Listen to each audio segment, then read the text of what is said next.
We actually produced a 35-minute planetarium show. This is the launch sequence from that, so it's an animation, but it's a pretty good one. So this is 19 October 2008, out over the Marshall Islands, heading due east into the rising sun. The spacecraft, the Pegasus is dropped off. The airplane pulls away. When it's a safe distance, it ignites. It's not that far. And then it burns from there. And it burns through its various stages. Of course, going through the atmosphere, there's a lot of acoustics that you have to deal with. But shortly you get up above the atmosphere, and you can drop the first stage of the Pegasus and go into its second stage. The entire Pegasus launch took us to about 200 kilometers altitude.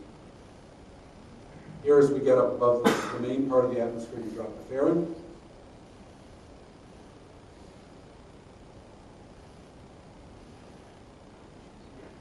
You don't want to be staying there. Burn out of the next stage. Okay, then we're into the third stage of the Pegasus, which is a rather small stage that takes you up to the final altitude, this 200-kilometer altitude. Then we used their cold gas thrusters to orient in the direction we needed to be pointing in. Then we had them spin us up, watch here, we had them spin us up to 60 RPM so that they're spin stabilized for our burn. From this point on, this mission was our mission, not a Pegasus mission.